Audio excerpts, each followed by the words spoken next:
So let's start this off. This is a celebration. This is a celebration.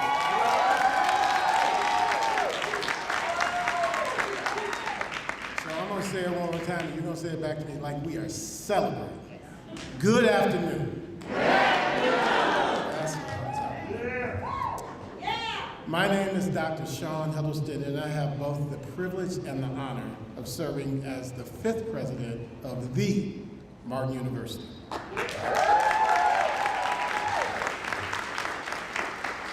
It is truly a blessing to honor you and to welcome you to the 52nd Commencement exercises of Martin University.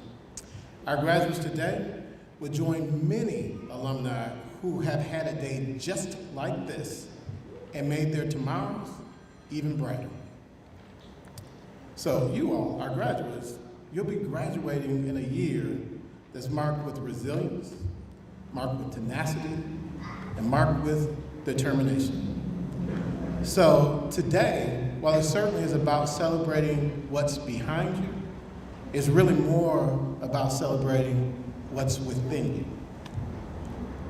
So I'd now like to introduce our singer of our national anthem, Ms. Leah Washington. Leah graduated from Martin University with a degree in bachelor's in business administration and is working on her master's in community psychology. Leah, please.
So I want y'all to know that it was really a hard decision and a toss-up between who was going to sing the national anthem, if it was going to be Leah or me. Thank God for my choices that worked out unbelievably well. And now I'd like to introduce and bring to the stage Reverend John Gurdon, who will provide us with the invocation for today.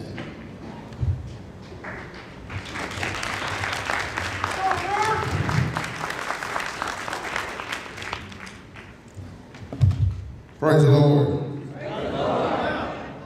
Let me say that one more time. Praise the Lord. Praise the Lord. y'all don't mind, I'd ask that you all would bow your heads with me as we open up today in prayer. Lord, today we are thankful for what we are about to witness.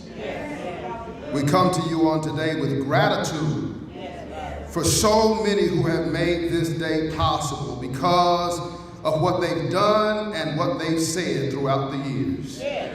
We will never forget that people bled to read books and that people died for us to earn degrees.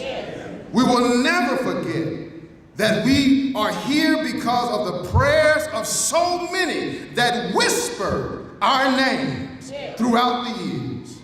Never allow us to forget Father Hardin and Sister Jane for saying that a different university was needed in this country and Martin Center College was birthed. Never let it be lost in this moment that there were teachers that taught us when we needed teaching, and they evaluated us when we needed evaluation, but they also were patient with us when we needed patience. They listened to us when we needed to be heard. They encouraged us when we needed to be encouraged. And we're not only here to be thankful for what other people have said. We are also thankful for what is being seen on today. For there are many who are not celebrating for themselves. They are here to show off for somebody else. No matter what anyone said about them, no matter what anyone thought about them, there are at least 47 witnesses in this building who understand that this race was not given to the swift nor to the strong, but to those who endure to the end. So we thank God for what was said back in 1977, but we also bless God for what we see on today. We're showing somebody's son, somebody's daughter, somebody's uncle, somebody's aunt that we can make it even if we don't know that it's possible. Somebody said we made it today. And somebody wanted to give up. But look at us now. Somebody's health said to throw in the towel. But look at us now. Thank God that the word is still true. That no matter what we faced as we climbed up the rough side of Martin University's mountain, we can do all things through Christ who strengthens us. Amen.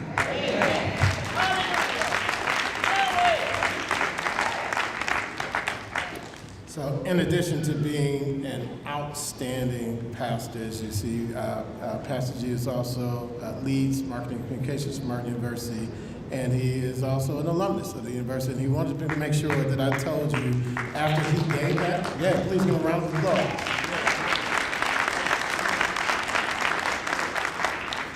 He wanted me to make sure that I told you all after he gave that invocation that you still have to go to church tomorrow. So without further ado, I want to certainly introduce a special guest here today who's going to bring kind remarks to you. It is truly my pleasure and honor to introduce our city's most outstanding servant leader, the 49th mayor of the city of Indianapolis, and my good friend, Mayor Joe Hogsett.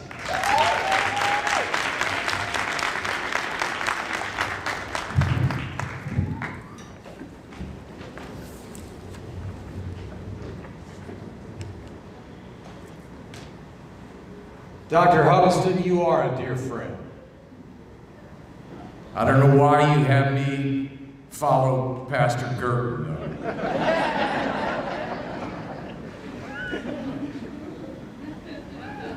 So my thanks to our leader, Dr. Sean Huddleston, to the Martin University faculty, to the Board of Trustees, to my fellow speakers today, to those who are otherwise being honored as well, but most importantly to the Martin University graduating class of 2021.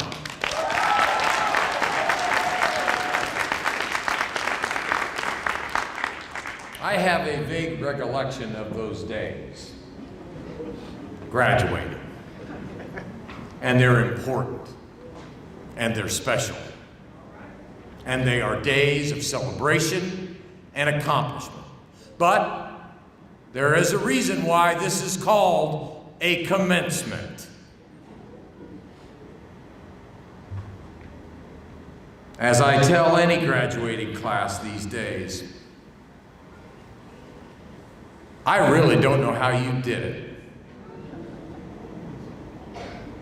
But my hat's off to you. What our city and our country, and indeed the world, has endured over the last 18 months, and your accomplishments in overcoming those barriers are nothing short of fantastic.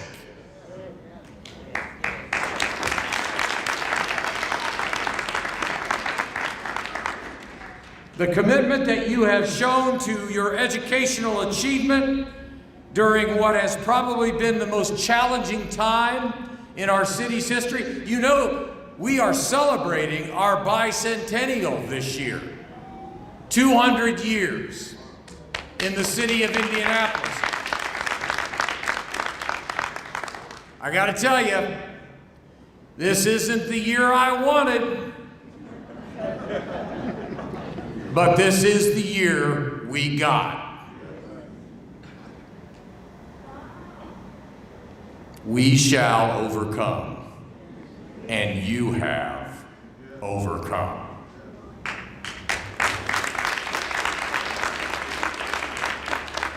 And it's your response to these challenging circumstances that our city is going to need on the other side of this pandemic.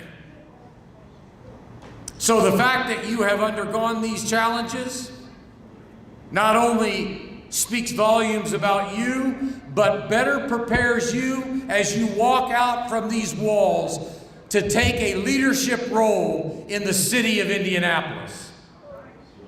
And I'd like to acknowledge particularly all the returning students who are graduating today. It takes a special dedication to re-enter the classroom as an adult. Fortunately for the city of Indianapolis, you all went to Martin University.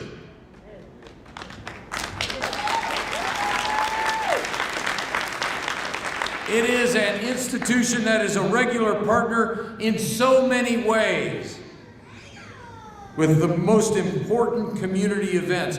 Martin University plays host to health summits, contributes to relief efforts, and has consulted with the city on the long overdue project to reform our system of criminal justice. And if you will allow me a personal privilege, I do indeed want to thank Dr. Huddleston for his leadership in those efforts.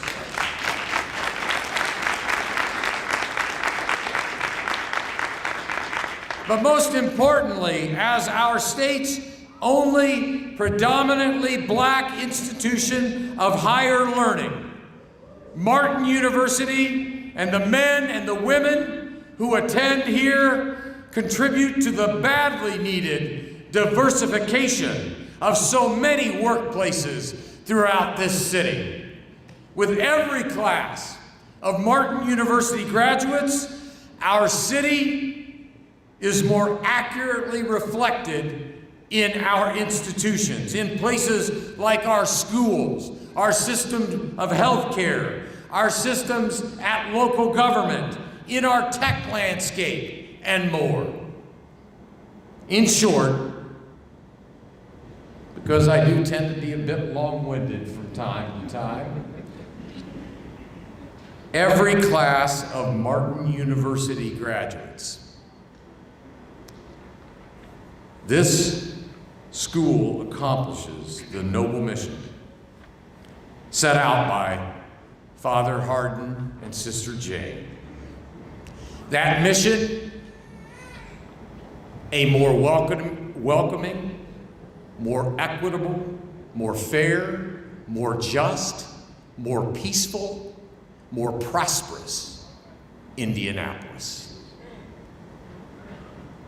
So to Martin University's graduating class of 2021, I not only congratulate you on your incredible achievement, but for the good that you will bring to this city, our home, Indianapolis, if I may be so presumptuous to speak on behalf of all residents of our city, I give you our profound thanks. Amen.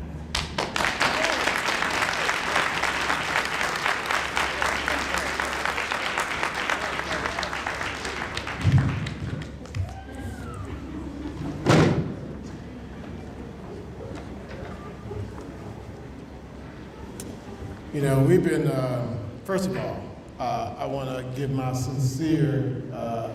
sincerest thank you to our mayor for coming and bringing those great remarks. And I will tell you, in the 2 years that I've been able to serve at the pleasure of this university, Mayor Hogshead has truly shown himself to be a committed partner to us in not only but uplifting this university. It is seen and felt in everything we do. We have some things coming forward that's even going to show more of a commitment and support. So, Mayor Hogshead, we cannot thank you enough. Thank you. Now, you know, we've been cooped up for a while with this pandemic, right? We've been in the house. We haven't really been able to interact and engage with each other. We've just been feeling like this, that when we get out, we don't really know how to act or how we should act, right? But let me tell you, you are here today to celebrate, right? We celebrate a lot of things. We didn't know if we were going to be able to have something in person as we are today. So if you're sitting on your hands while we're having this wonderful thing, you're doing the wrong thing. We are going to celebrate today. So I want to hear you.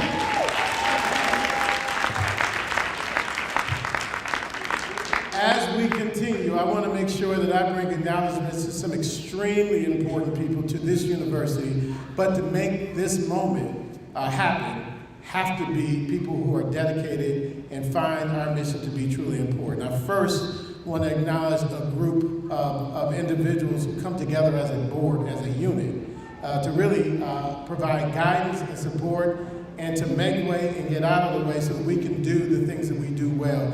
These are people who are leaders in their own right, very busy people who bring their time, their treasures, and their talents to Martin University so we can continue to grow and to prosper. I'd like to acknowledge our Board of Trustees at Martin University. Trustees, please stand to be acknowledged.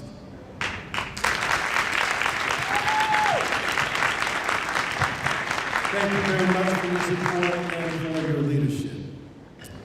I also want to acknowledge a very important group to all of us, but certainly people who helped me to guide this ship as we sail to our beautiful, through the beautiful seas of change and opportunity for Martin University. And that is the administrative cabinet of Martin University, our senior leaders who are joined with me today on the stage. So, cabinet, please stand.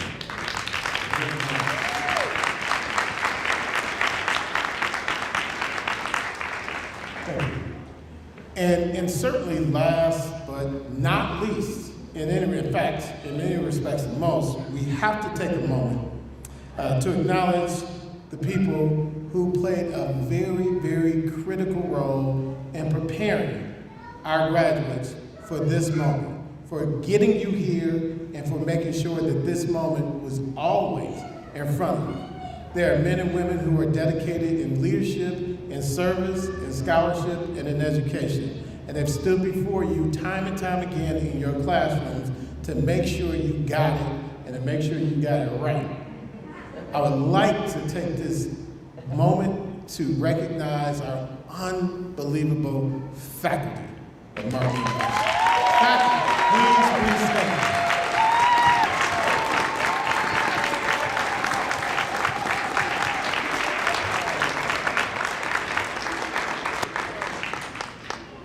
This is somewhat of a bittersweet moment for us in that regard too.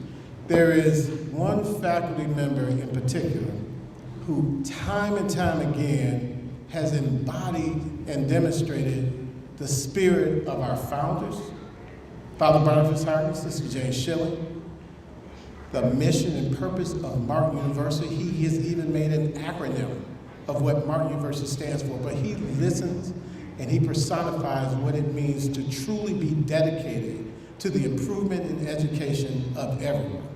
He was voted time and time again as Faculty Member of the Year of Martin University by our students because of what he imparts in every single student. Every student that has had his class walks away better for it. And he does it selflessly. He always has. It's never been about him. It's always been about making sure that everybody feels and understands their specialness, their wisdom, and their tenacity and their power. He's decided that it's time for him to close this chapter and open up the next chapter in his book of life and move into retirement.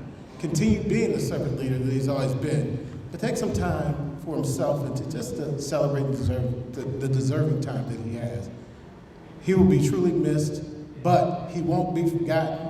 Even though he won't be walking the halls of this university every single day, his spirit looms so large that it could not ever be erased. I want to take this moment to give my most sincere gratitude to Mr. J.L. Myers.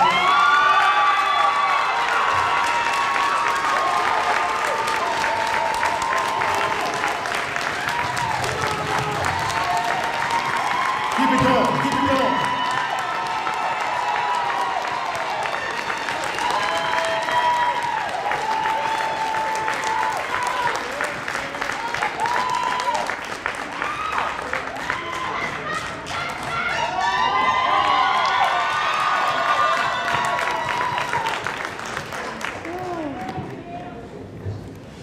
J.L. Myers is one of his favorite, not character, one of his favorite people is Batman.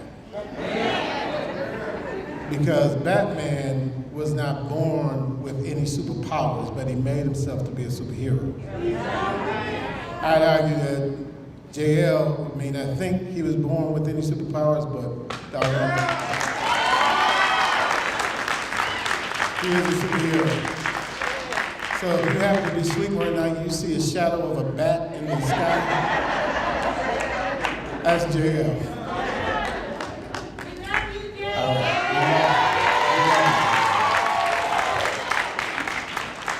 And with that, ladies and gentlemen, it is truly my honor to bring to the stage and introduce the chair of the Board of Trustees for Martin University, Mr. Joe Perkins, to give remarks.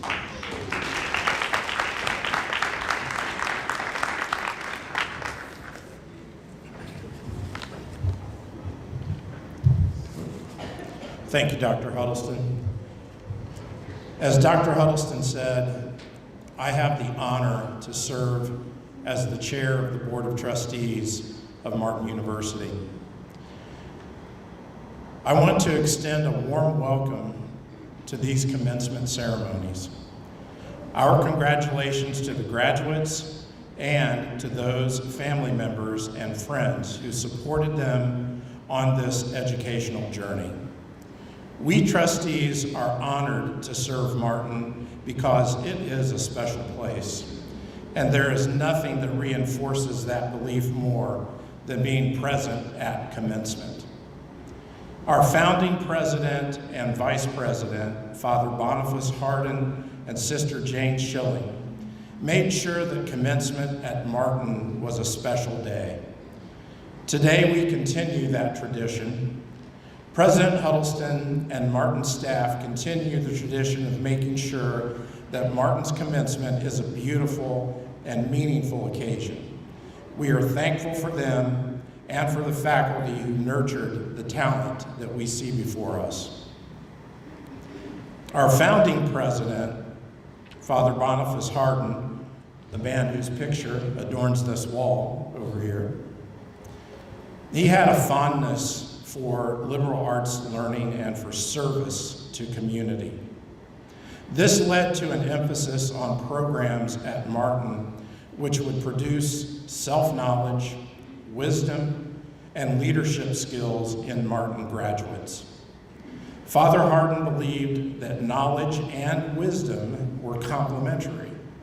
So at a university like Martin, you can gain knowledge, but to be wise is to know how to use your knowledge not only to benefit yourself, but the community around you.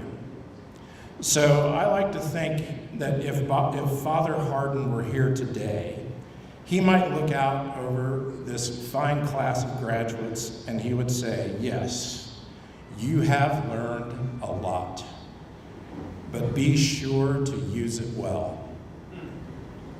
So today, at this milestone, we as trustees urge you to carry this legacy forward, to be that force for all that is good and true in whatever path you take. We need you. The community of Indianapolis needs you. The nation needs you. The world needs you. We know that all of you have conquered some challenges to reach this point. Enjoy this day. It is a celebration. You are strong. You are beautiful. We have confidence that you will make this world a better place. On behalf of the Board of Trustees of Martin University, I extend our heartfelt admiration and best wishes to all of you. Congratulations, and thank you. Now I will turn the podium over to Dr. LaShawn Smith. And I think I'm knocking papers down.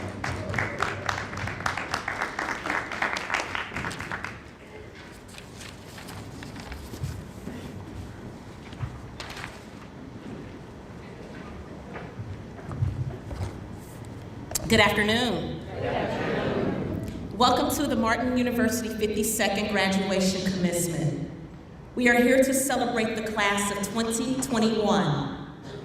Graduates, I'm so honored today to be here with you. Today is a celebration of the power of a Martin University education, which is rooted in academic excellence. It is also a time to reflect on how you will share your gifts to the world. To our graduates, congratulations on this achievement. Please know that we are extremely proud of each and every one of you.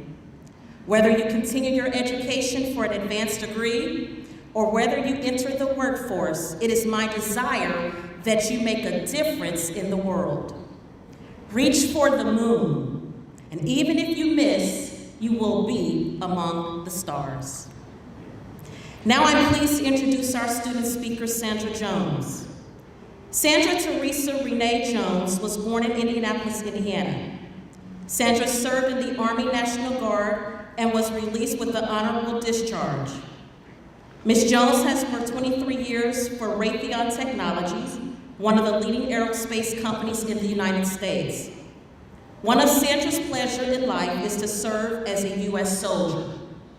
Sandy, also known as, has been a volunteer for 28 years with the nonprofit organization, a student fellowship for what is called Blacks Incorporated.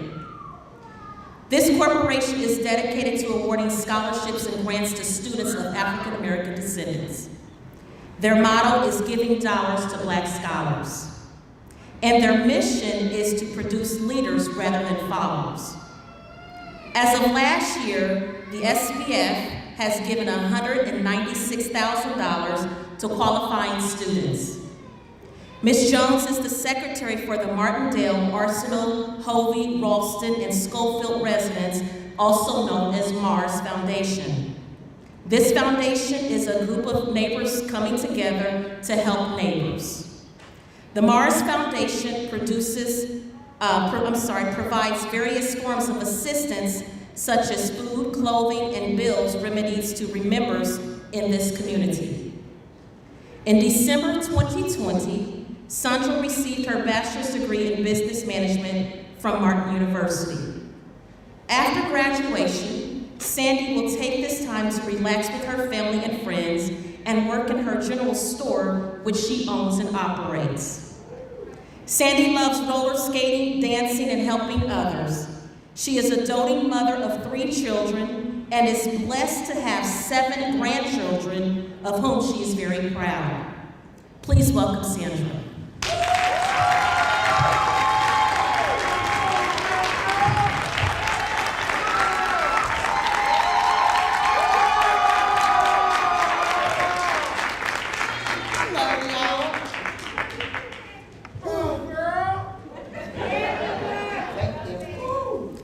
Thank you, Dr. Huddleston, Martin University faculty, students, guests, and those of you watching online. Before I say another word, I have to say thank you to my Creator. Thank you to my ancestors who fought so hard to get me here. In 1977, Father Boniface Hardin and Sister Jane saw a place where men and women of color could become their true selves. People of purpose, future leaders of our communities. We are living proof of their dream personified. Now, we're not the first graduating class, and praise be to God, we will not be the last. But Father Boniface, we made it. We made it right here.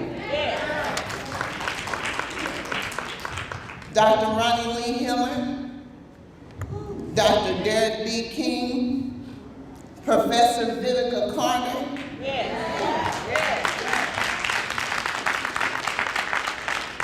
Dr. Charlesetta Staley, and Professor J.L.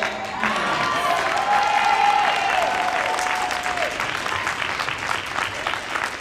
Thank you for seeing scholars walk into your classrooms. On that first day, we looked in the mirror and we saw prisoners.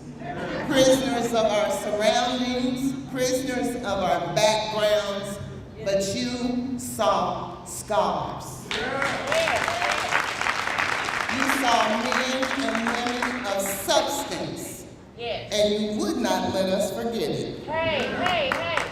You insisted that we know the strength within ourselves. To our family and friends, your much needed words of encouragement, a few dollars to buy that book. When you ask me, are you an average student? Checking me because I got a bad grade. Or the videos. If Johnny had 2 apples and Billy gave him 2 more, because you know I struggle with math. And don't forget that let me just leave them alone tonight, because I know they have hella homework. You need to know that because of your intercessory prayer, because of your belief in us, we're here today.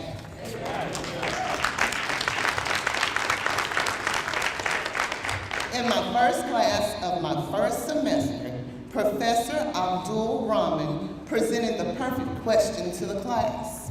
She said, what will your journey look like? Where will you be in 4 years? And then she instructed us to put it on paper. So the class created our vision boards. We had no idea what we were presenting to one another. We had, in fact, manifested our own destinies. We had created what was to be. We couldn't articulate how this is going to happen, but we believed. Now, my journey is not unique. My mother and I were poor. I don't mean a little. I mean we practically had nothing. But we had a house filled with love. A dear friend reminded me of one day as preteens, we'd gone to the neighborhood store, and I bought a roll of toilet paper for me and my mom. One. Now I know your story may not be the same, It may be better and it may be worse. But my personal journey to get here and your personal journey to get here, that's something to be proud of.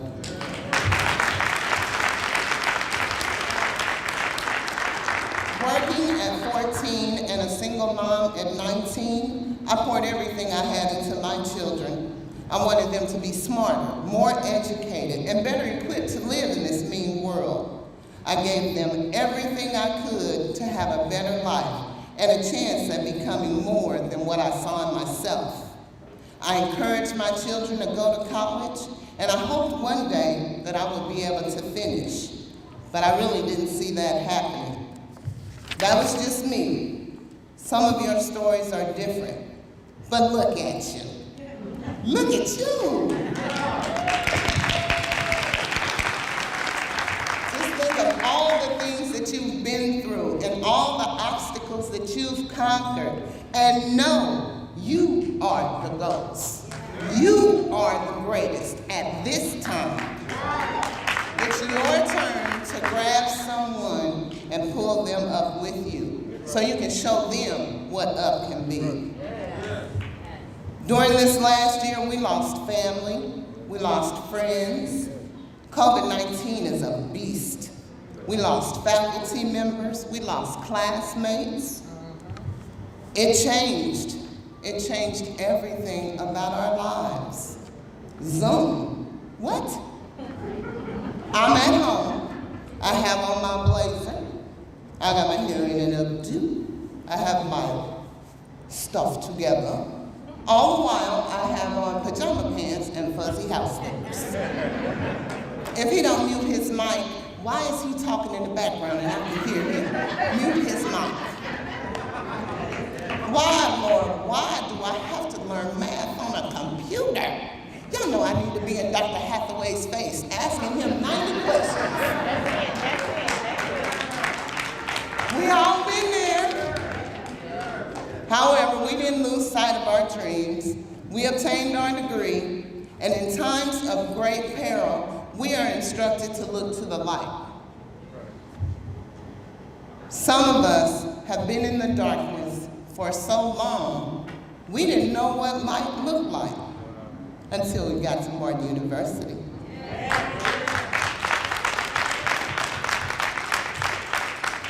Zoom, this Zoom thing.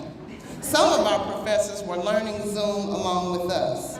And some of our professors, Dr. Hiller, were Zooming this Zoom thing like Zoom was their last name.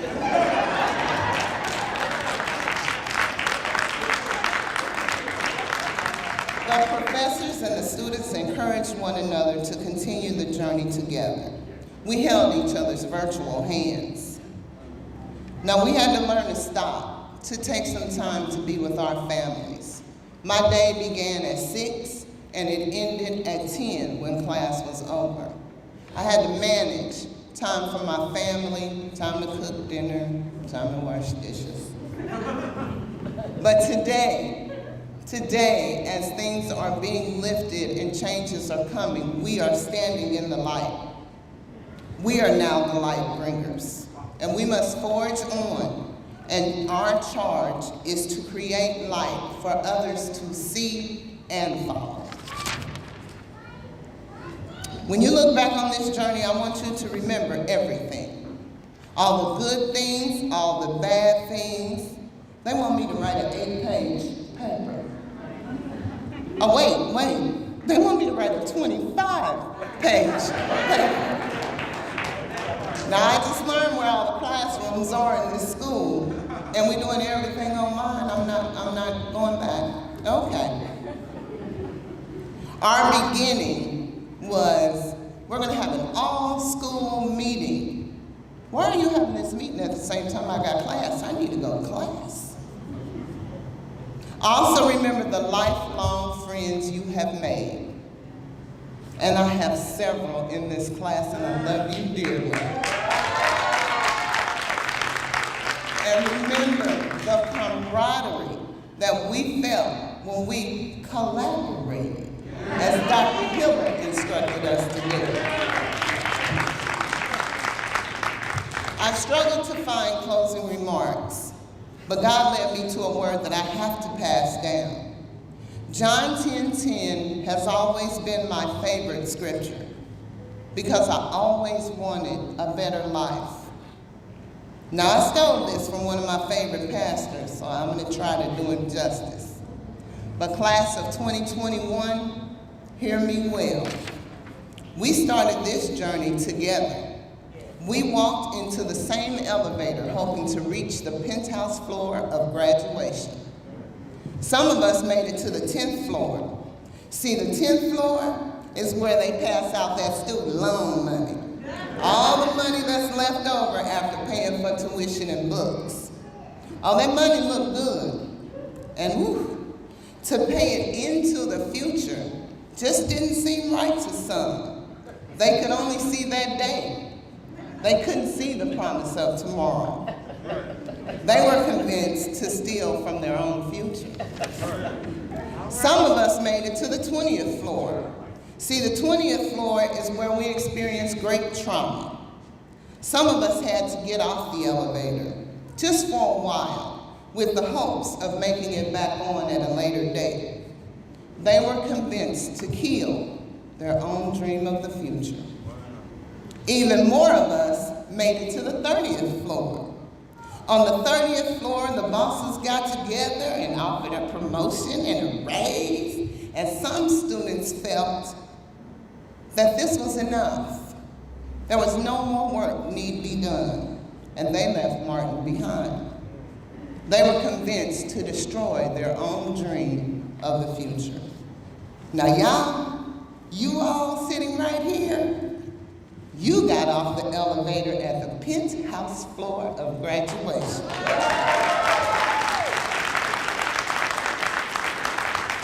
You invested the monies from the 10th floor into your future, and you chose not to steal from yourself. You made it through the trauma of the 20th floor, and you used that trauma to catapult you into the pain, through the pain, and into your future. And you did not kill your own dream.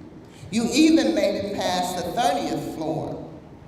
Now, we accepted the money, and we took the promotion, but we kept going forward to get that degree. You did not destroy your own destiny. As I stated, we all got on the elevator pursuing a degree together. We all made it. My fellow graduates, you realized that John 10:10 is true. The thief comes only to kill and steal and destroy. But Jesus said, I've come that you might have life and have it more abundantly. That's right. Now y'all, live in that abundance, and in that abundance, take someone else's hand. Bring them along with you and show them that we can make it through. I wish you much success. I pray you continue to be the light that Martin University has guided you to be. Class of 2021, congratulations.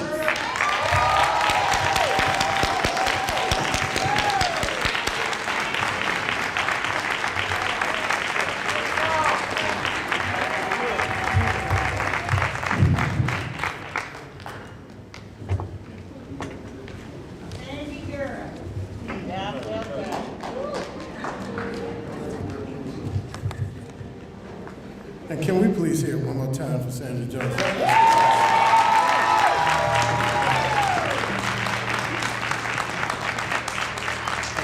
to hear I'm not the only person who wears pajamas and pants on Zoom, so that was really good.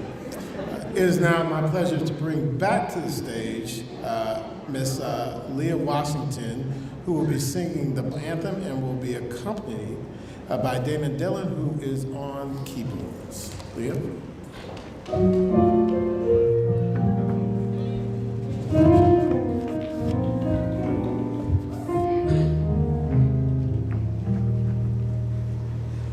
Lift every voice and sing till earth and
One more time for Leah and for Dana Dillon. We've now reached a very, very special and important moment during our commencement ceremonies. This is now the time for us to confer the honorary doctorates. This year we have two very important and deserving recipients. I'd like to invite to the stage our chair of our Board of Trustees, Mr. Joe Perkins, to introduce remarks for the honorary doctorates.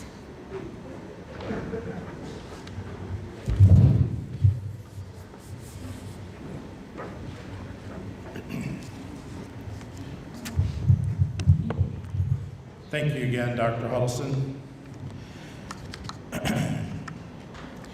The Board of Trustees joins Martin University President Dr. Sean Huddleston, the university's Provost and Executive Vice President of Academic Affairs, Dr. LaShun Smith, in one of our most important traditions.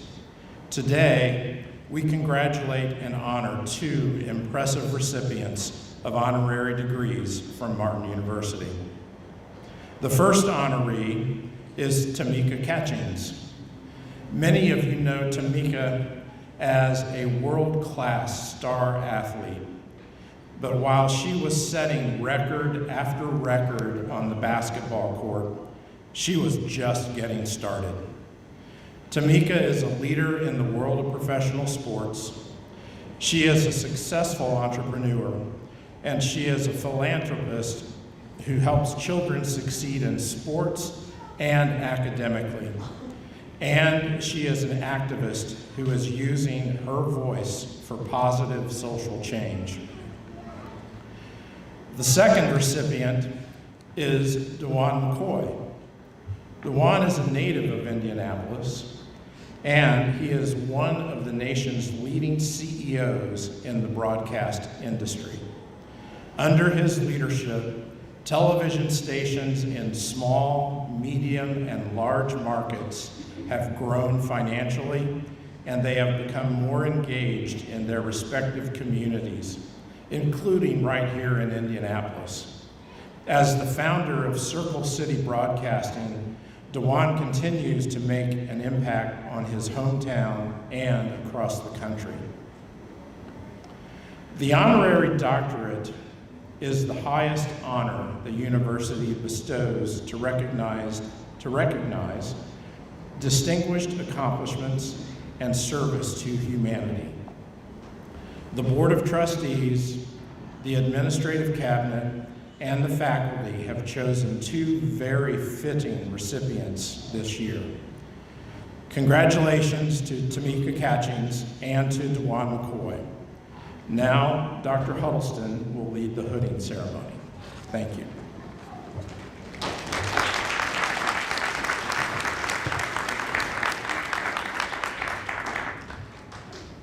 Thank you, Joe. So for over 500 years, institutions of higher education have conferred the honorary doctorate degree to individuals whose contributions to their professions, their chosen causes, and society have made a lasting impact. For Martin University, this is a very, very special time as we select and recognize icons who have indeed made a lasting impact on our communities and personify the mission and values of our beloved institution. Today, we honor two individuals whose lives and accomplishments exemplify what it means to truly have impact. The first is Tamika Catchings. Tamika is a WNBA Hall of Famer, sports executive, entrepreneur, and a community leader. And unfortunately, Tamika can't be here with us today. There was a smaller, less important event that she needed to be at in Springfield, Massachusetts, called the NBA and WNBA Hall of Fame induction ceremonies. I've never heard of it. She had to be there. But she does send her apologies, and we were able to confer her degree in a previous ceremony that we recorded. I now invite you to watch the conferring of the honorary doctorate of humane letters upon Tamika Catchings.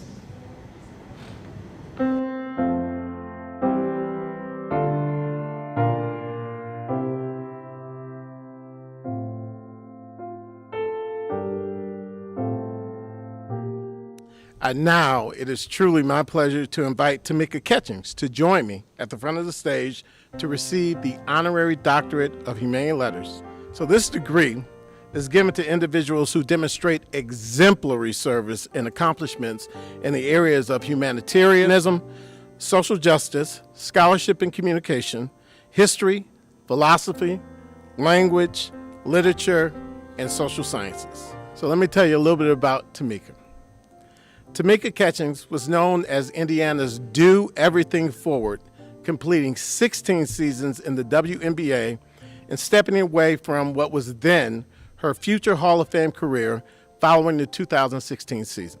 Her naming as a recipient of the very first ESPN Humanitarian Award in 2015 and a 14-year run of community service by her Catch the Stars Foundation are a testament to her work off the court. However, it was more impactful than a WNBA career on the court, and as an appropriate tribute to her outstanding accomplishments, in 2020, Tamika Catchings was inducted into the Naismith Basketball Hall of Fame along with 8 other basketball legends, including Mr. Kobe Bryant. Since her retirement from professional basketball, she served as the Director of Player Programs and Franchise Development with Pacers Sports and Entertainment, a post that keeps her engaged working with all 3 Pacers franchises, the Indiana Pacers, the Indiana Fever, and the Fort Wayne Mad Ants. She continues her service as an ambassador with the NBA and the WNBA. She serves on the developmental committee with USA Basketball, and she serves as an SEC ESPN's women's basketball analyst. Tamika is also a successful entrepreneur and operates Cozy Teas Me Cafe. She has a location on the north side of downtown Indianapolis, and she recently opened a second location in Tarkington Park. In March 2016, Tamika released an autobiographical story called Catch a Star, Shining Through Adversity to Become a Champion. She shared her story of overcoming hearing loss, separation from family, high expectations, and the pain of debilitating physical injuries. She reached for the stars with hard work, perseverance, and her faith in God. For all of these accomplishments, her humanitarianism, her lifelong dedication to servant leadership, Tamika truly embodies the spirit, mission, and legacy of Martin University. It is most fitting that she be conferred the Honorary Doctorate of Humane Letters from our beloved institution. I'll now be joined on the stage by Dr. LaShawn Aaron Smith, Provost and Executive Vice President for Academic Affairs, for the conferring of the honorary degree.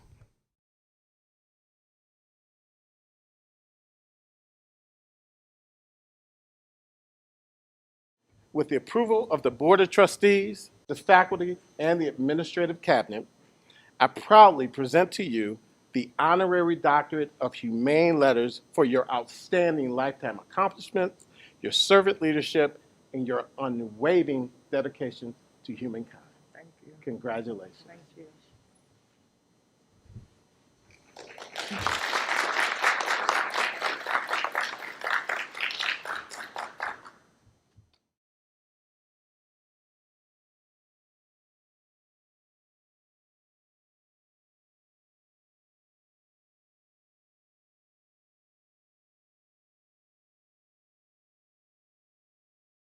Thank you. Can honestly say it is truly an honor to be here. And thank you so much for this prestigious honor. When I started thinking about what it meant to be able to get a doctorate from Martin University, the first thing that I thought about was opportunity. Today we have the opportunity to be here. And for so many of you, you have the opportunity to continue to make a difference in your lives, and the lives of so many. A few days ago, I talked about core values and the core values that I wanted to live my life. We had to select from a list of about 100 values, 100 core values, and I had to narrow it down to 10. Well, you know, it's a big task when you start thinking about things that you want to have as your core values. But for the first time in my life, one of the words that I chose was freedom. Freedom. For the first time in my 40-plus years of having to go through an exercise to think about the values, to think about the things that are important to me and how I wanted to live my life, freedom was the first time. This was the first time freedom was the word that I chose. Freedom of speech, freedom of opportunities, freedom to be, freedom to have a platform, freedom to be a voice for those that may not have a voice, or for those that may have been told that they don't have a voice. So when I stand here today, I think about the word freedom, but I think about the first or the last three words that I ended up choosing. The things that are valuable to me: faith, love, and family. Faith, love, and family.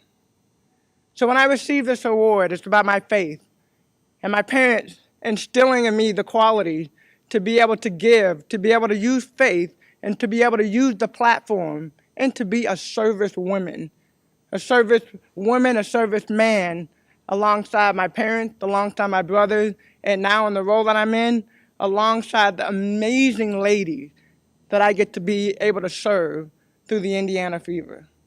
My family, we all know what family is and how important it is. And then love, and being able to serve a community, to come to Indianapolis 20 years ago and be able to become a part of a community that had just opened up their arms and had enveloped myself, enveloped our family, and has allowed us to become one with each and every one of you. Today, when I stand up here and I thought about what are words that I want you guys to take away with you, and I thought of three different things. And not necessarily words, but action. 3 actions that I want you guys to take away with you today. The first one is think outside the box. Think outside the box. How many times have we all been put in our boxes? For me, an African American, a woman, a hearing disability, I wear contacts, I'm a basketball player, now an entrepreneur, and so many other things and the boxes that we get put in. Well, I want you guys today to think outside the box and think about what you want to leave your legacy and how you want to leave your legacy. The second one is take the right seat. Take the right seat. We all are offered opportunities, and we all are offered seats at the table. And I think it's really important as we sit here today, or as I stand here today, that you think about taking the right seat and thinking about the opportunities that we have. I'll tell a short story, but when I got my role, my current role right now is Vice President of Basketball Operations and General Manager of the Indiana Fever. But when I first got the role, I remember my boss one day telling me that she was not going to be able to attend a meeting. And she told me, she said, "Tamika, I need you to sit at the table. I will not be there, but you represent the Indiana Fever, you represent all of the ladies, you represent our organization, and I need you to sit at the table." Well, I went to the meeting and I didn't sit at the table.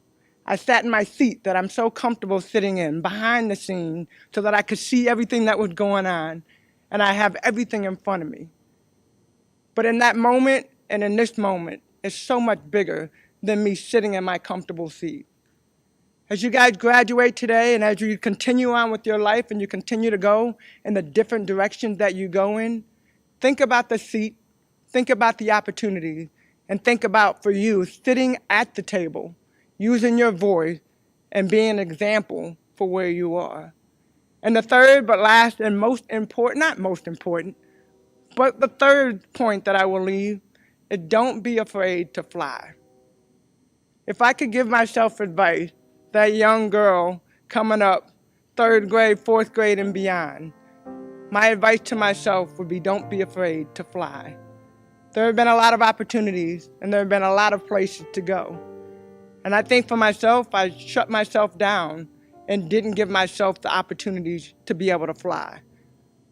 Well, the last couple years since I retired, I can say that now I will fly to every single height and every single aspect. So don't be afraid to fly.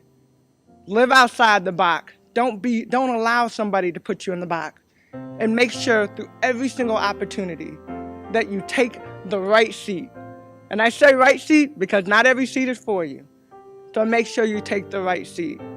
It is truly an honor and a privilege for me to be here and to be able to represent my family, my university, the people that have supported me along the way, my fans, this organization, the community. It is truly an honor. And I just want to say thank you for allowing me this honor. Thank you for becoming part of my family and for allowing me to be a part of your family. Thank you and God bless.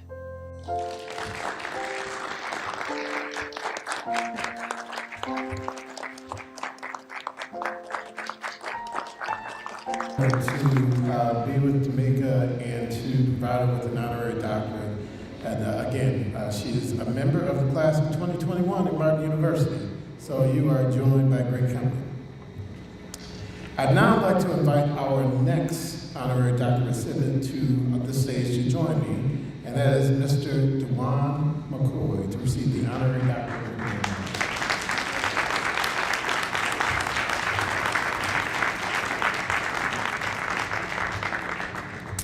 I'd also like our Executive Vice President of Academic Affairs and Provost, Dr. LaShonda Smith, to join me on the stage as well. So now let me tell you a little bit about DuJuan. DuJuan McCoy is the owner, president, and CEO of Circle City Broadcasting and is the only African-American, listen to this, the only African-American to own and operate a major network media affiliate in a major media market.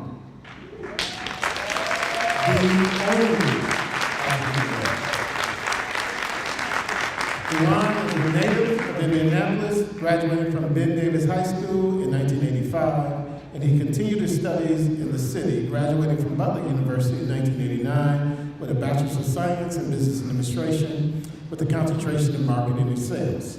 He began his television career soon thereafter as an account executive for WTTV in Indianapolis. Over the past 30-plus years, he's amassed a great career growing small, medium, and large market television stations into revenue winners, while significantly improving the company's profitability and their community involvement. In December of 2007, Mr. McCoy founded and became the owner, president, and CEO of Bayou City Broadcasting, LLC. And in January 2008, his company agreed to purchase 7 TV stations in Texas. In 2008, his company agreed to purchase 7 TV stations in Texas. With that purchase, Mr. McCoy and Bayou City Broadcasting earned the distinction of being the only African-American company to own and operate a Fox affiliate in the United States and purportedly the first African-American to own and operate a major affiliate in the state of Texas. In 2019, Mr. McCoy founded Circle City Broadcasting and purchased WIS TV and WNDY MyNet in his hometown here from Nexstar Broadcasting.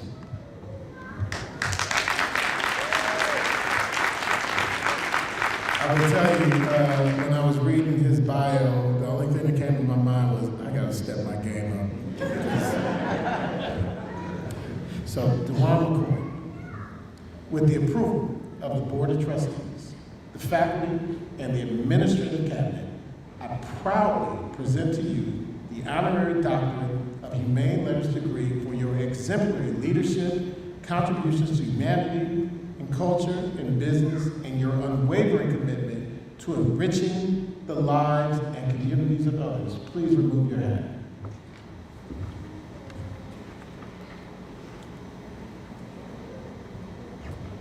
I will now bestow your hood, and Dr. Smith will provide you with your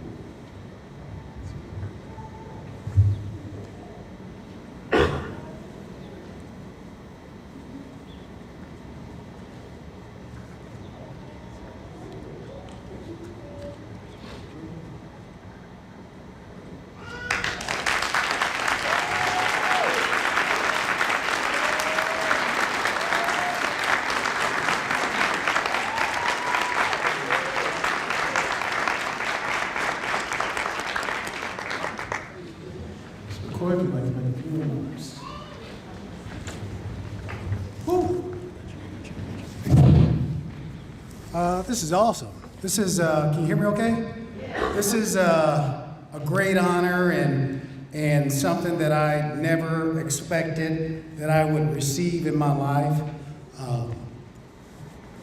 The honor, I want to thank Dr. Huddleston and Martin University and all you graduates for letting me be a part of your graduating team and marching with you today. This is pretty new to me, okay? This is not something that I'm used to. I do business speaking, okay? I'm back in the back room and I said, Dr. Huddleston, what kind of message can I give to the students today? He said, man, just make it authentic and just tell them your story, okay? So that's what I'm gonna do, okay? I thank Dr. Huddleston, thank Martin University, I thank my family who's here. Y'all wanna raise your hand? Yeah, so, and you guys know how important family is because I didn't get to where I am without support from the family, okay? When I speak today, I'm gonna talk about 15 minutes and that's it, okay? And I'm gonna give you three nuggets to look for in my story, okay? And hopefully you can pick up on those three nuggets and hopefully it can help you get to where you wanna be when you leave here, okay? I think everybody knows here that success comes in different colors and different fashions and different definitions, okay? Mine, for me, has become, I want to be the best in the business, okay? I want to be the best that I can possibly be for myself, okay? People think about competition and competing against other people.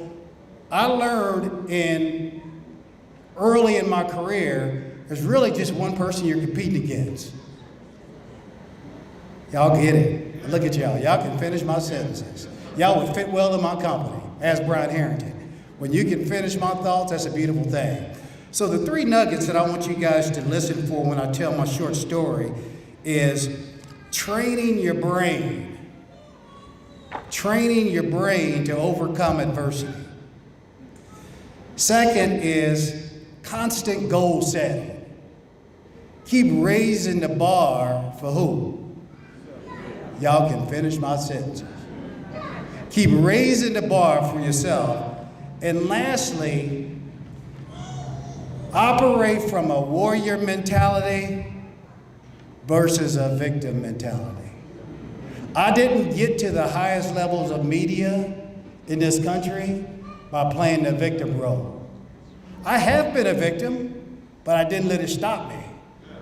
I figured out a way and I trained my brain to smooth it another way, to get to where I wanted to be by retraining my brain to overcome adversity. When I went to Butler University, oh, by the way, I don't know if you read my bio, I grew up in Hallville. I grew up in the projects. Somebody back there, hey. I grew up in the projects. I grew up in Hallville. I grew up in the Concord projects. My wife grew up in the projects as well. We've been together 30 years. Nope, we've been together 39 years. We've been married for 30 years, okay? I was raised by a single mother, sitting right there. My mama raised 4 boys and 2 nieces, 6 people by herself. Yes, she did. That's off to her. So I didn't come from money. I didn't come from with a silver spoon in my mouth. What I realized at an early age, if somebody else could do it, guess what I could do? I could do it too. It didn't have to be black people, didn't care if it was a white guy or whatever. If somebody else could do it, my drive and ambition, I challenged myself to do it. When I got my first job out of college, I went to work for a company called Copyright. But it didn't start at Copyright selling copiers. The Indianapolis Star did an article about me. And the sales manager for Channel 4 read the article and he called me up. I was still a student at Butler, I was still a senior. And I interviewed with him and he said, man, you are so green, okay? I can't give you this job yet. I don't think you're mature enough yet to work here. I don't think you're mature enough yet to work here. I said, okay, no problem. I took a job selling copiers. He said, stay in contact with me though.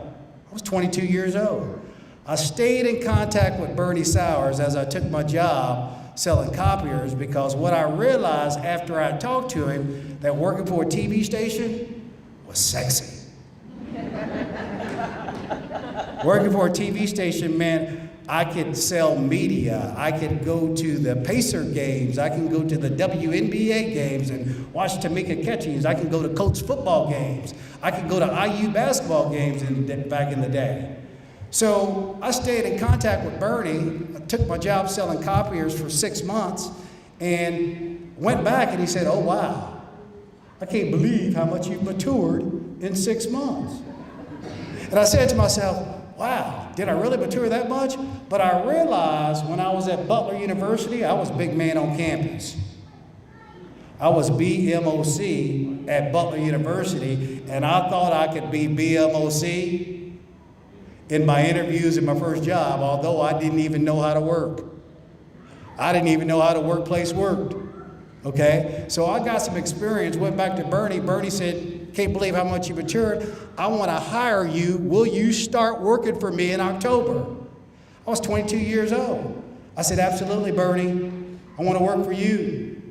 I worked for Bernie for 18 months. Bernie comes in and says, hey, I had a conversation with Fred Barber, who's the general manager of the TV station. And he told me, whoever the salesperson that has the lowest billing on the staff, I need to fire him. DuJuan, guess who that is? I said, is that me, Bernie? He said, oh yeah, that's you, DuJuan, but I got confidence in you. I got faith in you. You're an athlete. I believe in you. You can do it. You need to change something that you're doing, because I want to keep you on the staff, and I know you can do it. From that point on, I was 24 years old. He shook me, and he said, if you don't change what you're doing, and if you don't get better, I'm going to have to let you go. From that point forward, the light bulb went off. The light bulb went off in my life and went off in my career. How do I know? I was a commission-based salesperson.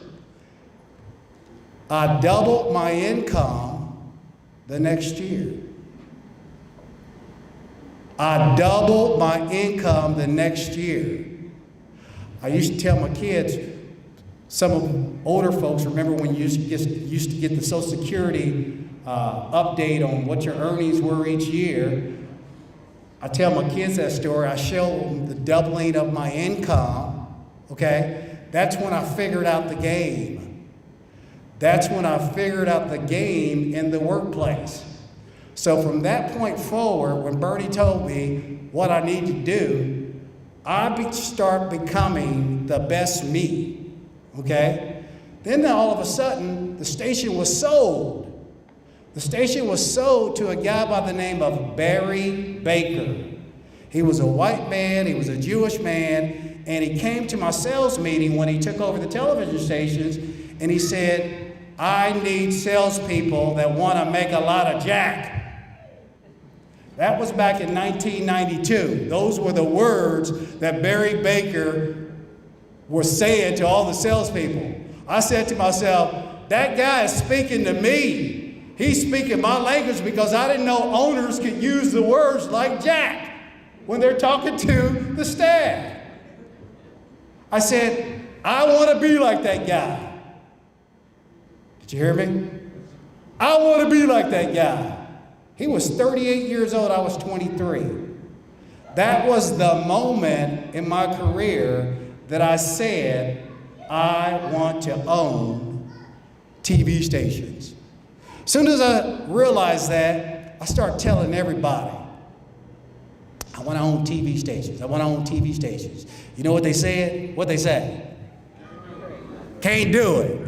Ain't gonna happen. The business is, this is back in the 90s. The business is consolidating right now, ain't ever happening. You can't raise the money, you don't know how to do it, da-da-da-da-da. I said, okay, keep on talking. Y'all know who Amp Harris is? I know y'all know who Amp Harris is. Amp Harris was at my TV station the other day, and Amp Harris said, man, I remember when you were at Channel 4, DuJuan, back in the 90s, and you don't remember this conversation with me. You told me you were going to own TV stations, and look at you. You own one of the biggest TV stations in Indianapolis. I said, Amp, nobody believed me. Nobody believed me. I kept doing what I do. Okay? I start moving around the country with my beautiful family while they let me chase my dream. Every time I got to one point in my career, guess what I did? I raised the bar. I raised the bar for myself. Okay? I raised my goal. When Bertie told me to do something, Bertie was my sales manager, I tried to be the best at that than anybody on my sales staff. I got so good at my sales, some of the veteran salespeople used to come to me, don't sell that, DuJuan. You're making us look bad. You're making us look bad. But that was just me. That was me trying to be the better who? The better me. I kept raising the bar and raising the bar.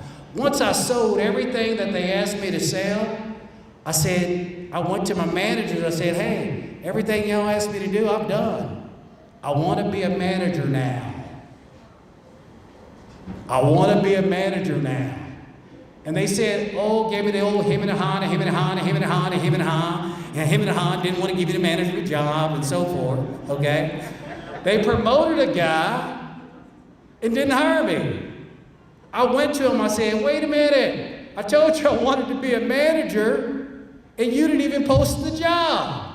You gave it to this other guy. Oh, we got something for you, we got something for you. Yeah, that's right. But little did they know I had my feelers out there. Little did they know I was really trying to be a manager and I didn't want to be a sports sales guy. And there was a white guy that started buying TV stations, and he used to run Channel 4. And he remembered how good I was. And I was 25 years old. He said, hey, DuJuan, I heard you got passed over for a management job. I think you're ready for management. I want to make you part owner of my company. And I want to move you to Greenville, New Bern, Washington, in North Carolina, where Patrick Douglas, my 26-year-old, was born in North Carolina. And he made me part owner of the company. And he gave me a goal. He said, DuJuan, we ain't gonna keep these stations too long. I need you to use your skills, I need you to use your strategy, and I need for you to grow these TV stations so that we can sell them and I can give you a bunch of money. And oh, by the way, I'm gonna teach you how to do what I do. I said, oh my goodness, oh my goodness. So I took a pay cut. I took a pay cut from Indianapolis to do that one because that was part of my dream. Remember? That was part of my dream. Fast forward, because my wife is telling me my time is running out. She's running time. Fast forward, when I start moving around and I realize I got a skill. I have a skill that I'm making other people money. And I'm making other people a lot of money. My last job before I went to owning a TV station was in Houston, Texas. I worked for Rupert Murdoch, the owner of Fox News and the Fox Network. And I was the VP of sales for one of his largest stations. And when I got there in 2003, they were billing $90 million. On my skills and on my strategy, I took it to $140 million. The only problem with that was he was getting a lot bigger cut than I was. And I looked at my trend in my history of running TV stations. The trend is your friend. I got a skill, and I need to be doing this for who? I need to be doing this for myself. So I left old Rupert Murdoch in July of 2007, and I sniffed out, I hunted down 7 TV stations in West Texas, and I bought them for $3 million.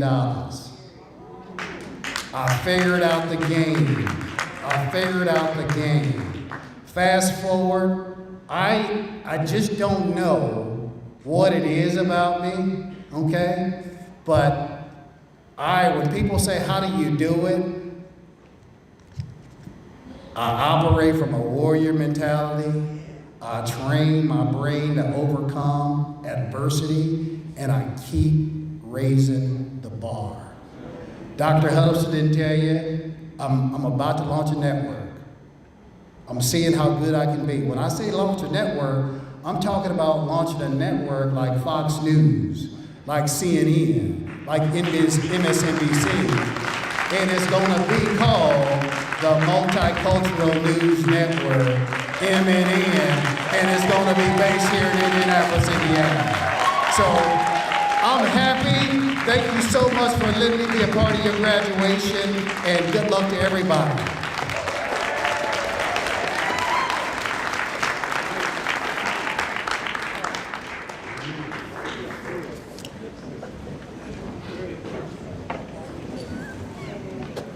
See what I mean about you need to step my game up? I mean, a network. That's huge. Congratulations, DuJuan. Congratulations to your family. We don't get anywhere by ourselves, do we? So congratulations to everybody who's been part of this journey, who continues to uplift you and to keep you. We certainly will be uplifting you too. All right, this comes at another very special time. We're getting there, folks. We're getting close. Very special time where we honor students with special awards. I'd like to bring to the stage Angela Adams, who is our Director of Student Success.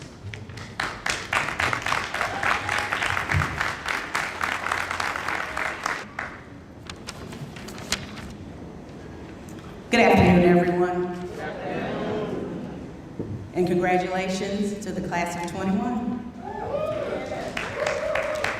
I have the pleasure of standing before you today to announce the winners of the Sister Jane Schilling Award and the Triumph Awards. The Sister Jane Schilling Award is given to a student who symbolizes the endeavors of a person who dedicated her life to education and service to the community. This award will be given during commencement to a student who has embodied the accomplishments of Sister Jane Schilling in their pursuit of higher education.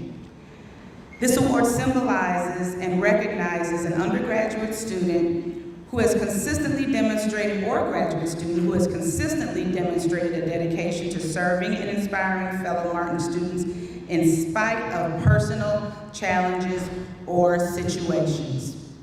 So I would like to announce the 2021 Sister Jane Schilling Award recipient, Ms. Yvette Robinson.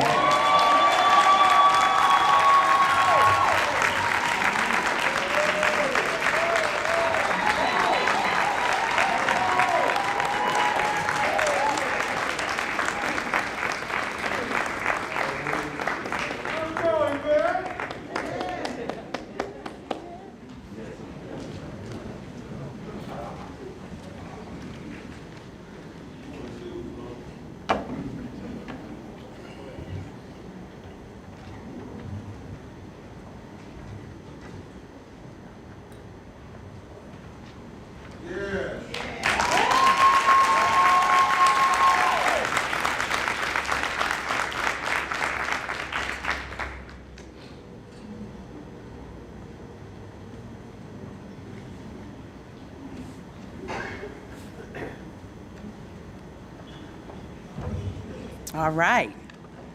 Let's give Yvette another round of applause.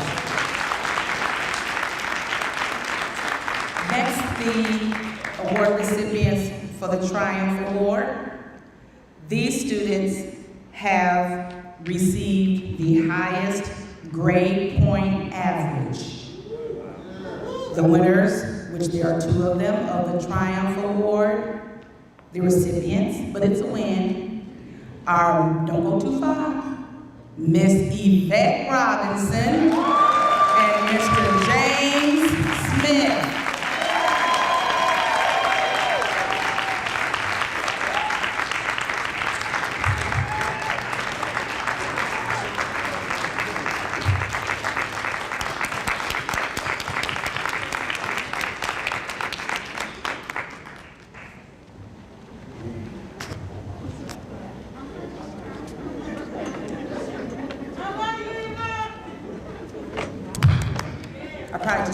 to stay up here, couldn't I?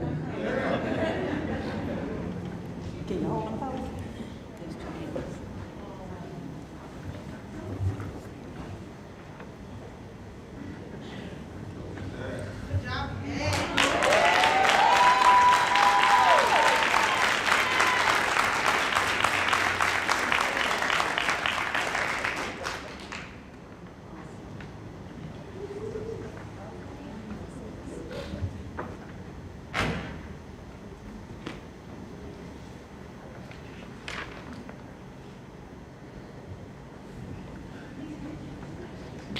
Let's give them another round of applause.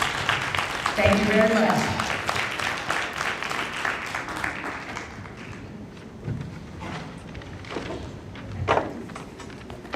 Now we're at a time to begin to what we're here for.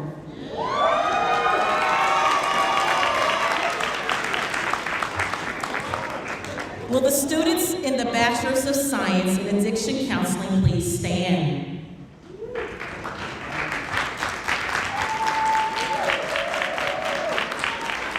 Will students in the Bachelor's of Science in Business Administration please stand? Will the students in the Bachelor's of Science in Criminal Justice please stand? Will students in the Bachelor's of Science in Early Childhood Education please stand? Will students in the Bachelor's of Science in Liberal Arts please stand? Will students in the Bachelor's of Science in Psychology please stand? Will the students in the Bachelor's of Religious Studies please stand? Please remain standing. Will the students in the Master's of Community Psychology please stand?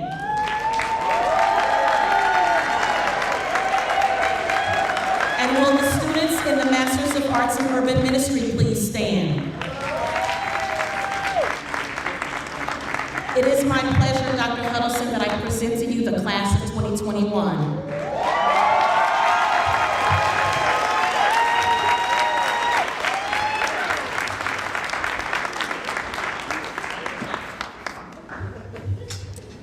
Now, before I accept this class, I need to ask the parents and the caregivers and the guests and the family members of this class, is it okay with you if I accept this class in 2021?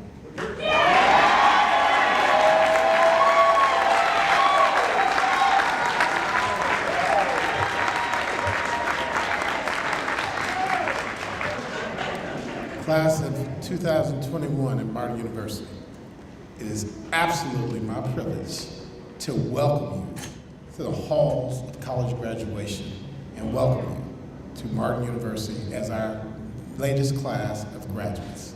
Please be seated.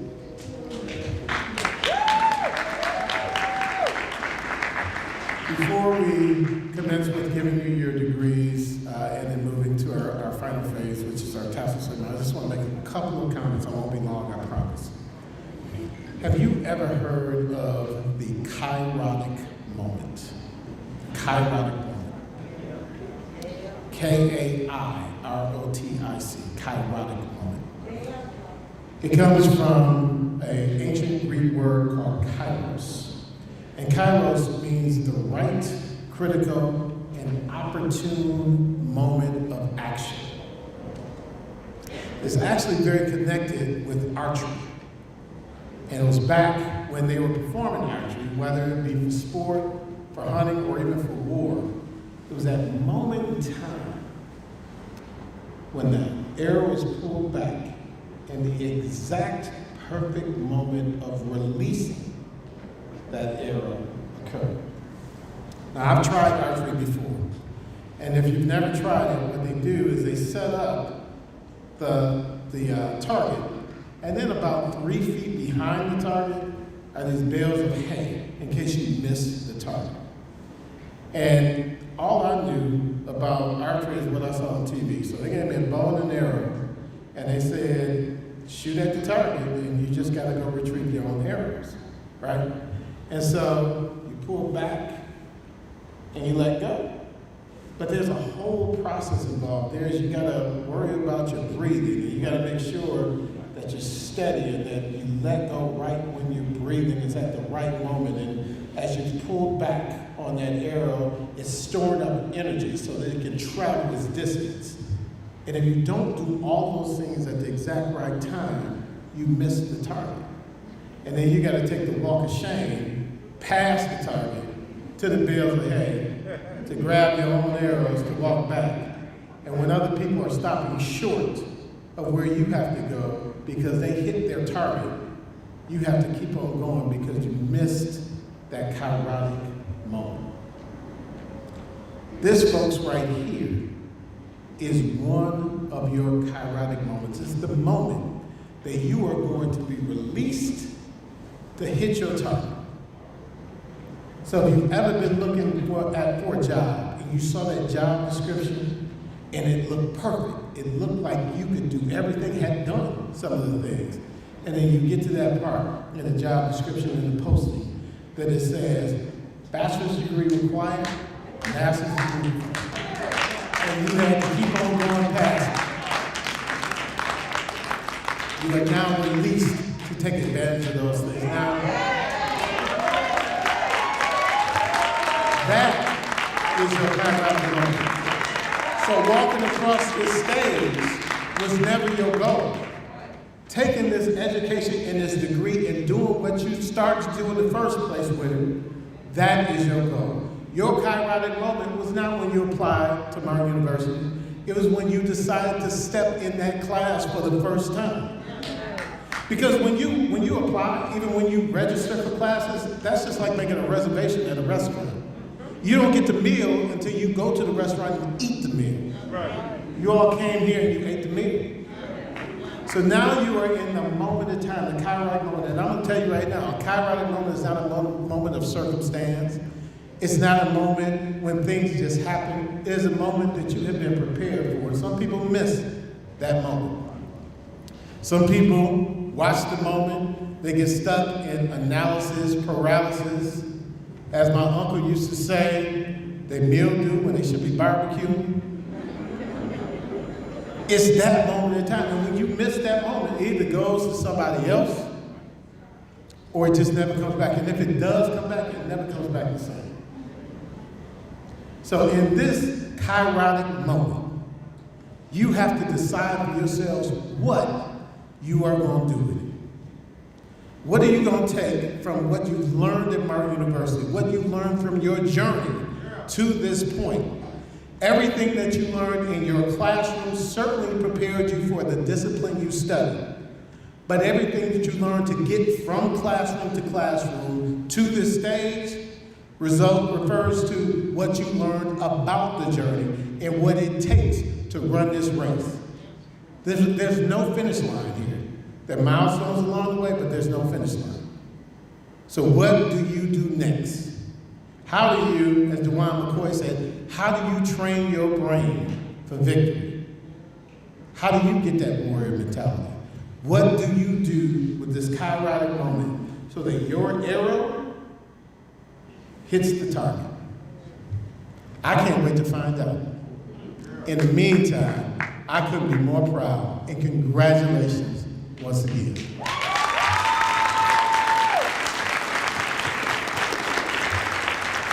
I now invite our ambassadors and the folks who will be providing the degrees to our students to please come to the stage so we can move next to the conferring of the earned degrees on the class of 2021.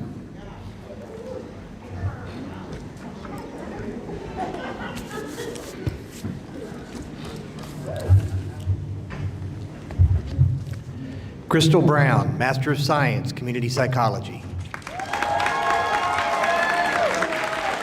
LaTanya Day, Master of Science, Community Psychology.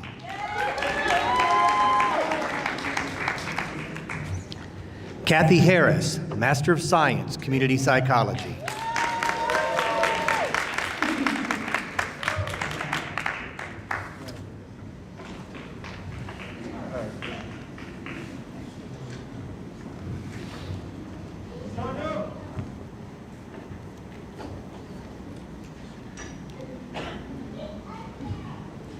Will the candidates for the bachelor's degrees and master's degrees rise?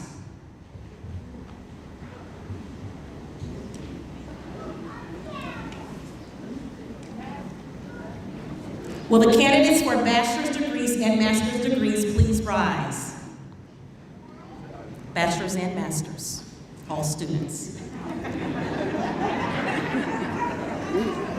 Never quit being an educator, right? President Huddleston, these candidates have completed the requirements for the degree they seek. On behalf of the university faculty, I present these candidates for their respective degrees and recommend that their degree be conferred upon them.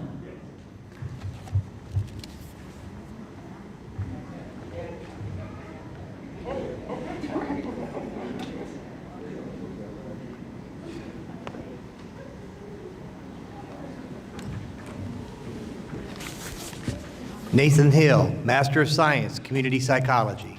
How you doing? Cameron Hunt, Master of Science, Community Psychology.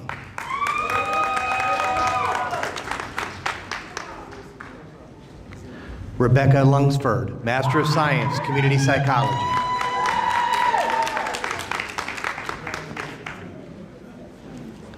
Tobias Mills, Master of Science, Community Psychology.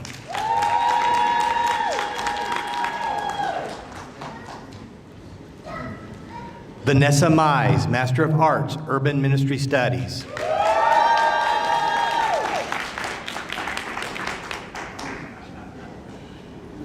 Kelly Rinder, Master of Science, Community Psychology, licensing track.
Inez Powell, Bachelor of Science, Religious Studies.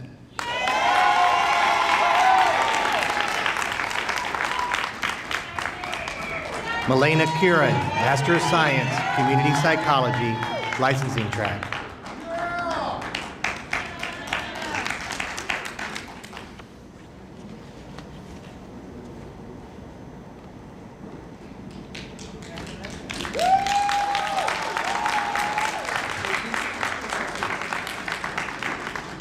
Ashley Turner, Master of Science, Community Psychology.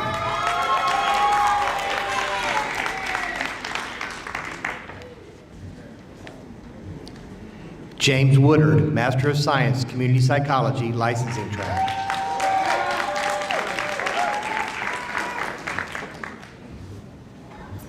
Lakia Young, Master of Science, Community Psychology.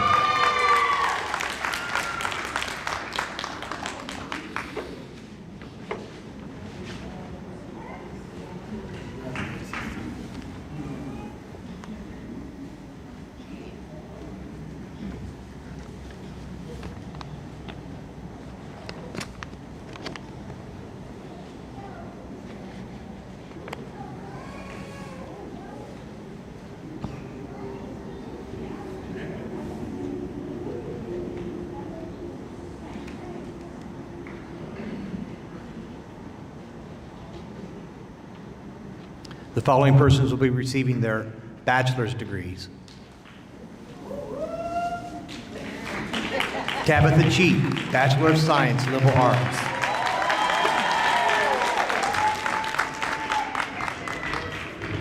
Wayne Cowherd, Bachelor of Science, Business Administration.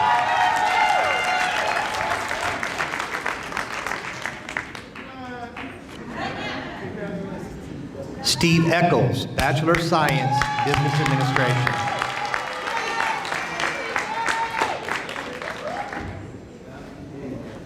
Rashana Franklin, Bachelor of Science, Liberal Arts.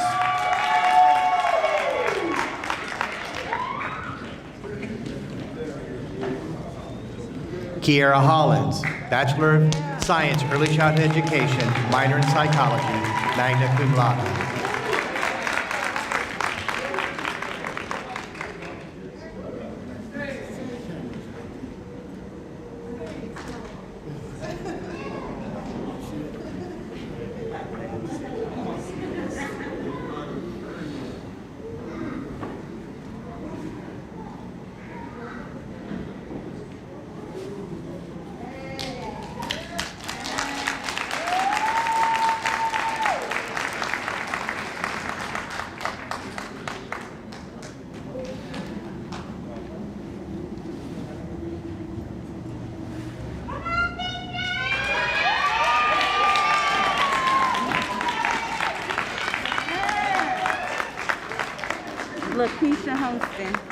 Lakeisha Holston, Bachelor of Science, Liberal Arts, minor in Psychology, summa cum laude.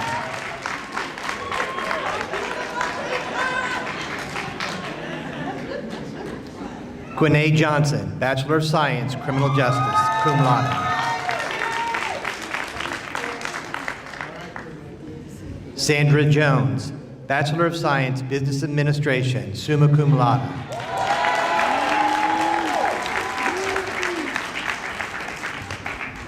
Michelle Kearney, Bachelor of Science, Psychology, minor in Criminal Justice, magna cum laude.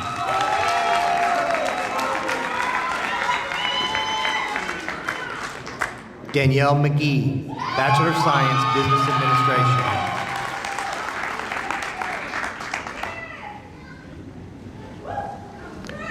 Lavonda McLean, Bachelor of Science, Addictions Counseling, magna cum laude.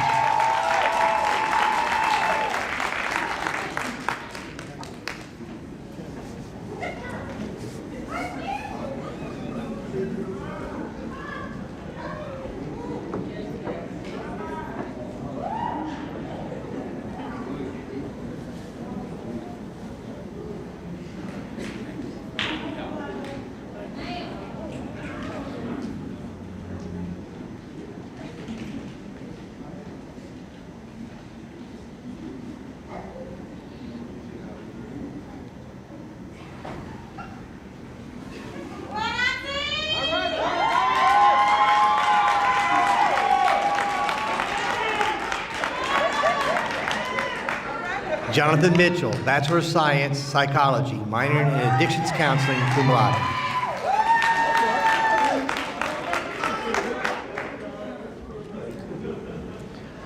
Melissa Peck, Bachelor of Science, Psychology, cum laude.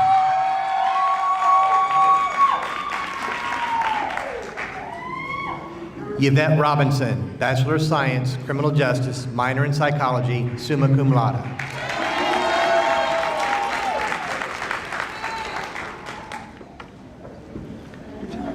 Quatanya Rogers, Bachelor of Science, Religious Studies, minor in Psychology, magna cum laude.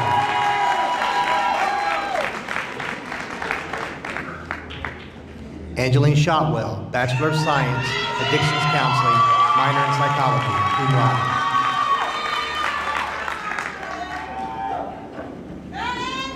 James Smith, Bachelor of Science, Addictions Counseling, summa cum laude.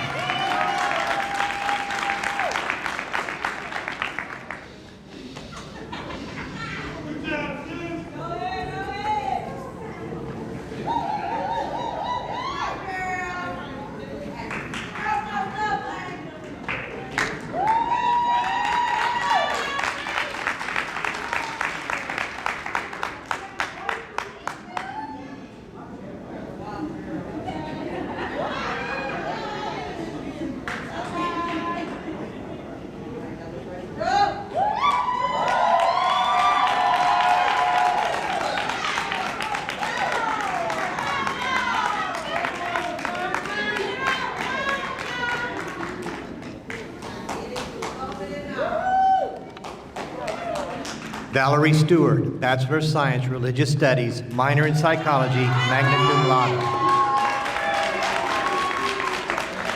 Shanae Tennant, Bachelor of Science, Psychology. Stacy Tolliver, Bachelor of Science, Business Administration, minor in Applied Science, Software Applications, summa cum laude. Yvette Wheatley Summers, Bachelor of Science, Business Administration, magna cum laude.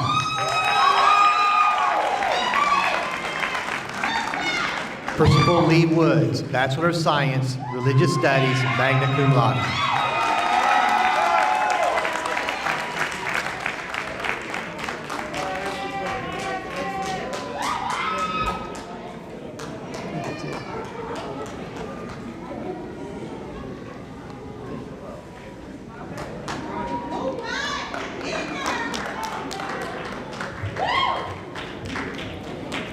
All right, before we do anything else, breathe in this moment.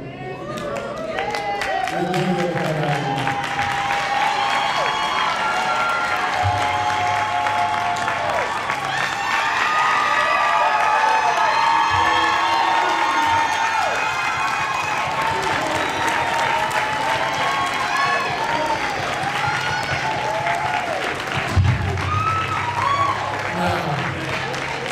Before we move to our title ceremony, there is one more thing that you absolutely have to do. Is everybody facing me? If you can't stand, that's fine. You don't have to stand. But if you are facing me, I want you to do an about face and turn around so that your back is to me. Now, I want you all to thank everybody that's standing out there for helping you get across this stage.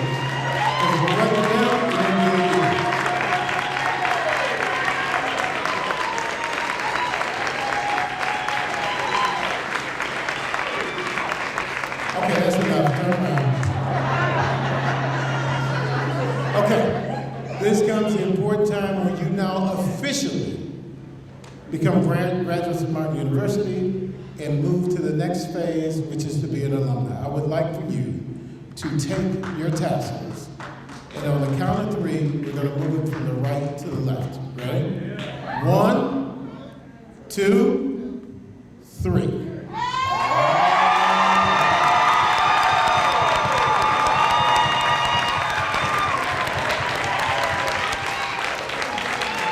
All right, congratulations, class of 2021. All right.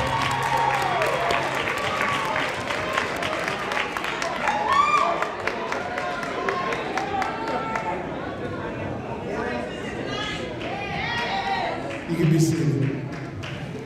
I know some of y'all shoes hurt. You can be seated. All right. Before we officially induct you into the Alumni Association, there are just a couple more acknowledgments that I want to make before we move to this final phase and let you go. First and foremost, I want to really thank the people who brought this ceremony together. One very important person who many of you know, I want to give a special recognition and shout out to Dr. Maddie Jones.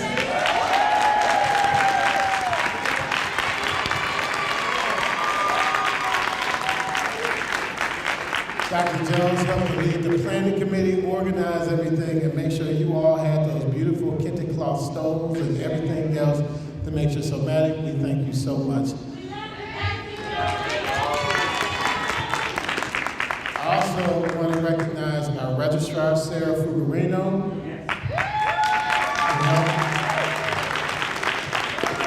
Our bursar and now class of 2021 graduate, Krista Brown. I want to recognize Renee. Is Renee here? Renee Trivet, Karen Thorpe, all of the volunteers, every single person who's in a gold jacket and beyond, everybody standing around, camera crews, our IT staff, everybody who made this event possible. But I will always be remiss if I don't take the opportunity to thank someone who continues to lead my life, help me lead my life as my best friend, my partner, the love of my life, the First Lady of Martin University, Mrs. Tasha Huddleston.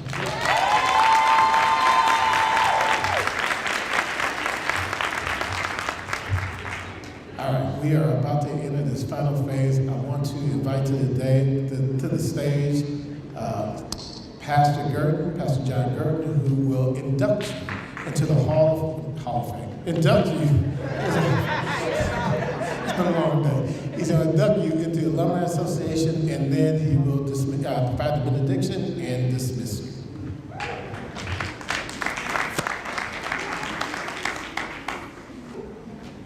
Come on, girl.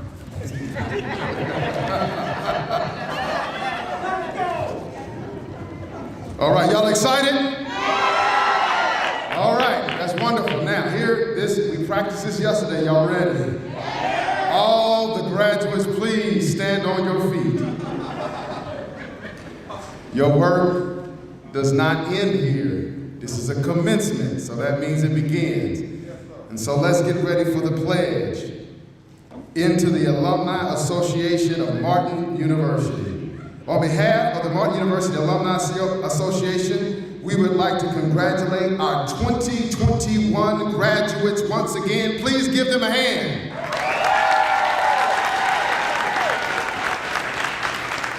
To the graduates, please raise your right hand and repeat these words after me. I state your name. I knew it was going to happen like that. Hereby solemnly pledge unbroken allegiance to Martin University. I pledge active membership in the Martin University Alumni Association.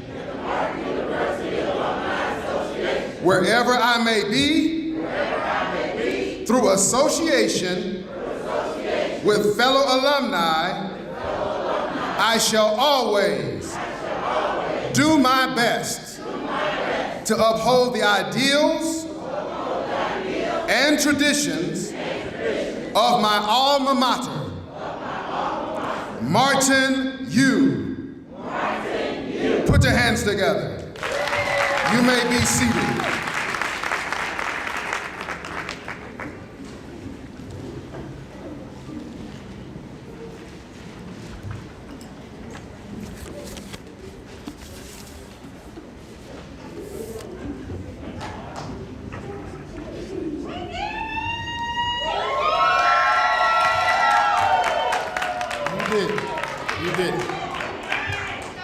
Now, it will not be a commencement or a graduation if we don't take a moment to honor our university with the singing of our alma mater. Let me help you out.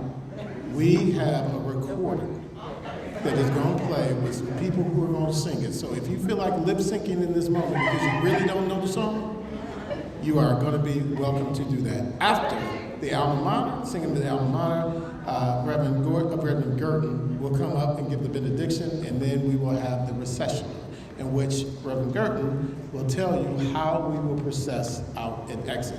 We still have to follow our COVID-19 protocols, and so we're going to be moving you out pretty quickly out of the building and beyond. So, that being said, let us have the playing of the alma mater.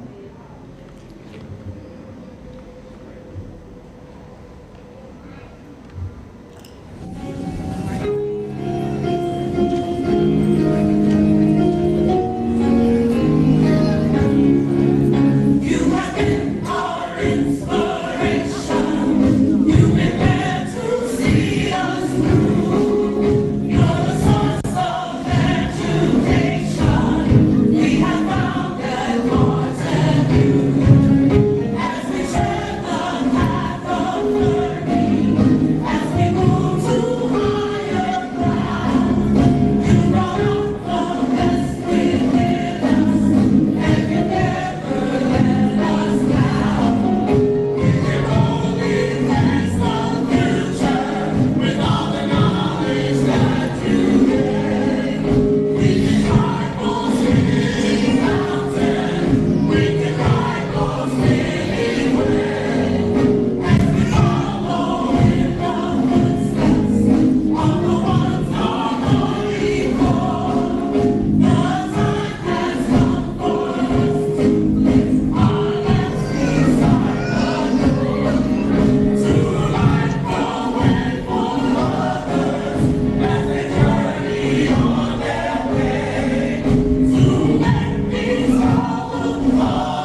instructions for our Here are the instructions for our recessional. The graduates will exit first. After the graduates exit, everyone else is to remain in their seats until once the graduates have recessed out of the building, then we will give everyone else their instructions. So at this time, the music will play and the graduates will follow the ambassadors. Oh, you know what? Y'all can't go nowhere because we got to benedict this thing. Amen. Just bow your heads as we leave this place. Lord God, we bless your name for what our eyes have seen, our ears have heard, and our hearts have felt. As we leave this place, we pray that we never leave your sight. God, we're thanking you for these graduates, but more importantly, we're thanking you, God, for the future that you have laid out before them. Allow them to go forth in excellence in Jesus' name. Amen. You are now benedicted. Now follow the ambassadors.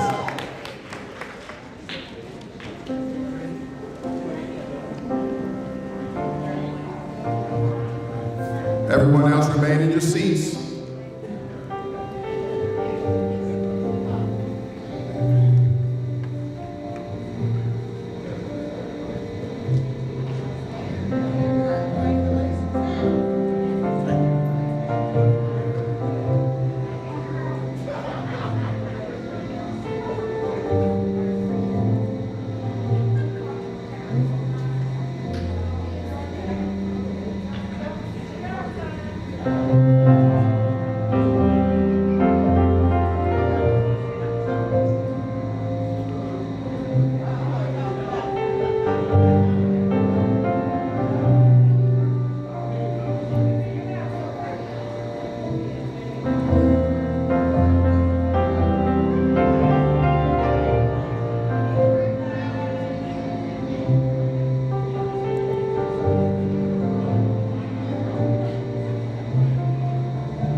Remain seated, remain seated, remain seated.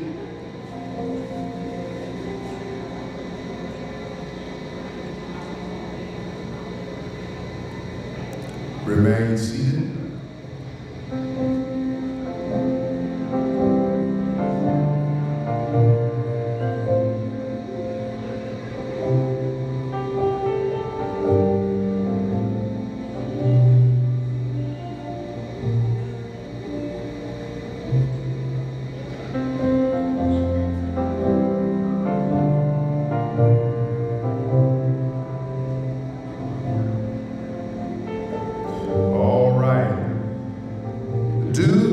COVID-19 regulations, we are asking that as you exit the building, do not, we repeat, do not congregate in the parking lot. We are asking that all of those who remain would remove themselves now from the gathetorium, go to your cars, and then exit from the campus. Amen? Amen. You are benedicted. You are dismissed.